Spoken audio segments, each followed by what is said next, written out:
Imagine this, you're deep in the passion, everything's clicking, her responses are electric, and you think you've got it all figured out. But then, without warning, the vibe shifts, her enthusiasm fades, and that unbreakable connection starts to slip away.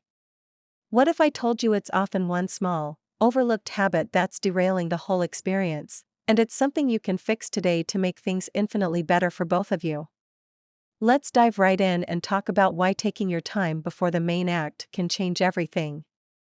See, a lot of guys view those early moments as just a quick prelude, something to hurry through to get to the good stuff.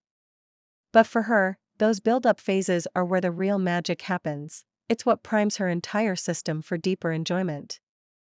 Think about it like warming up a car on a cold morning. If you jump straight into high speed, the engine might sputter or stall. Her body works similarly, it needs gradual arousal to increase blood flow, ease tension, and let her mind fully embrace the moment. Rushing skips all that, leaving her feeling like she's playing catch-up instead of being fully immersed. And biologically speaking, this isn't just opinion. Women's arousal pathways involve a complex mix of hormones and nerve responses that build slowly. For instance, oxytocin, that bonding hormone, ramps up with extended touch, making her feel more connected and responsive.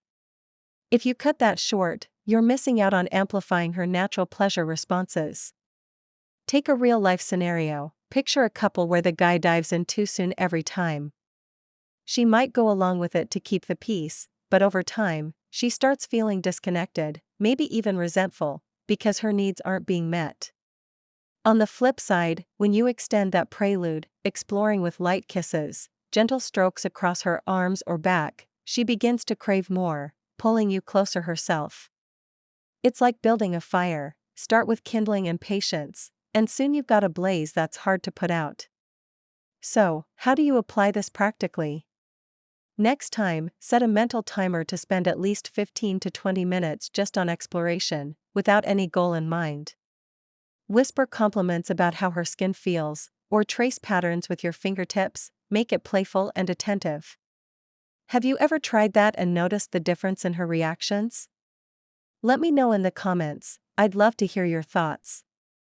And remember, this isn't about following a rigid plan, it's about tuning into her cues, like how her breathing deepens or her body arches toward you. When you do, the transition to more intimate steps feels seamless and exciting for both. This leads us naturally into another common pitfall, zeroing in too quickly on the most sensitive areas.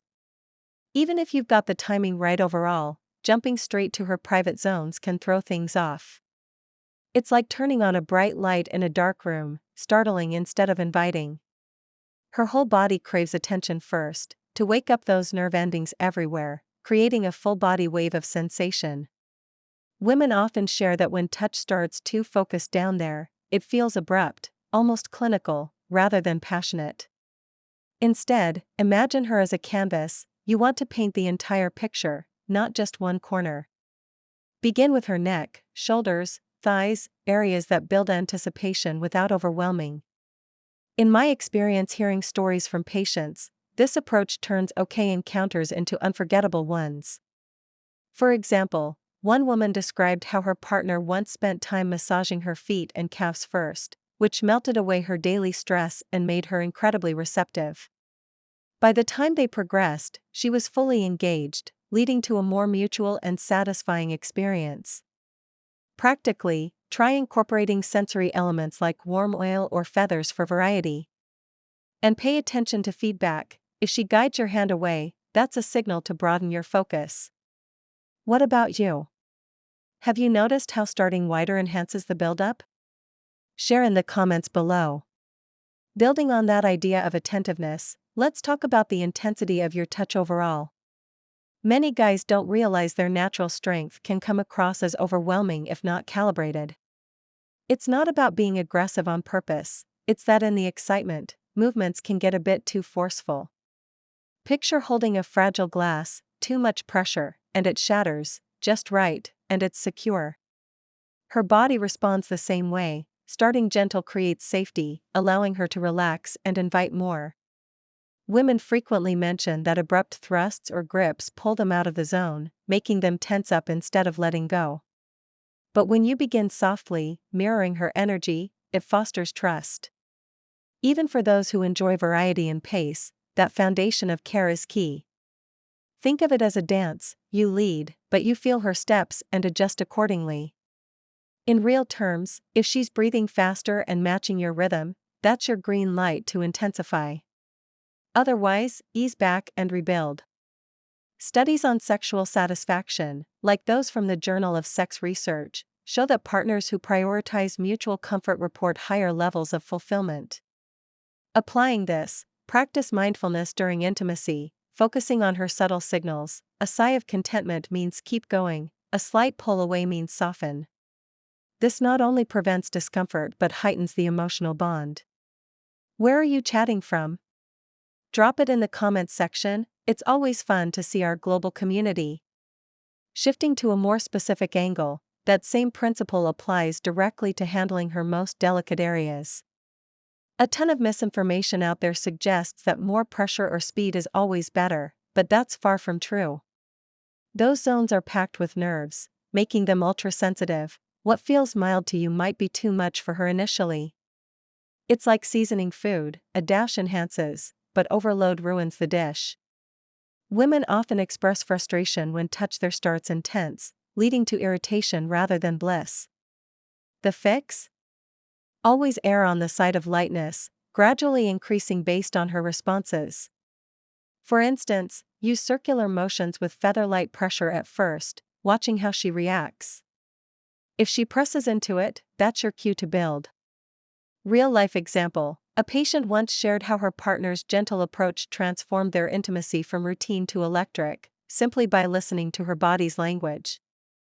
And supporting this, research from sexual health experts emphasizes that arousal builds exponentially with tuned-in touch. So, in practice, communicate openly, ask what feels good, or better yet, let her show you. This turns the experience into a collaborative adventure.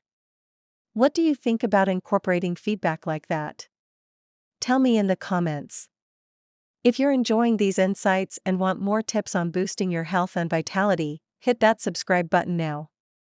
We're all about empowering men and women to feel their best, inside and out. Join our community today. Now, wrapping up our list, there's this well-intentioned habit that can actually backfire: fixating too much on achieving her peak moment. It seems noble, right? Wanting to ensure she's satisfied.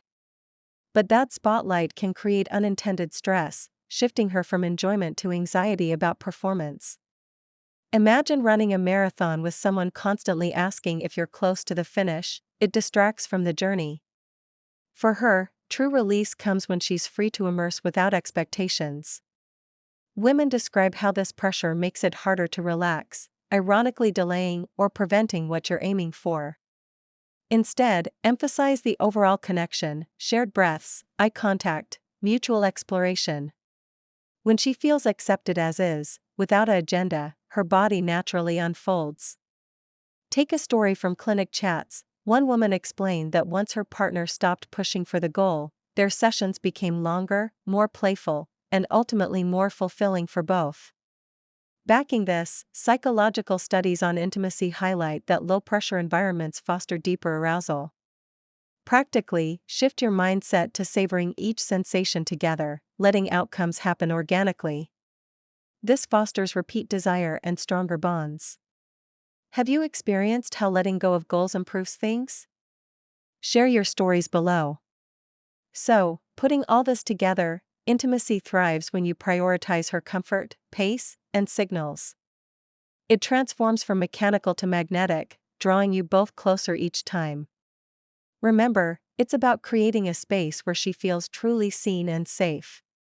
And just a heads up, if you're curious about natural ways to enhance your own performance, like supplements for better erectile function, I've pinned my top 2 recommendations in the comments. Check them out. I'm Dr. Alex from The Healthy Body, here to help you unlock your best self. If this resonated, like, comment, and subscribe for more on health, vitality, and well-being. We're in this together. The best connections come from understanding and patience. See you in the next one.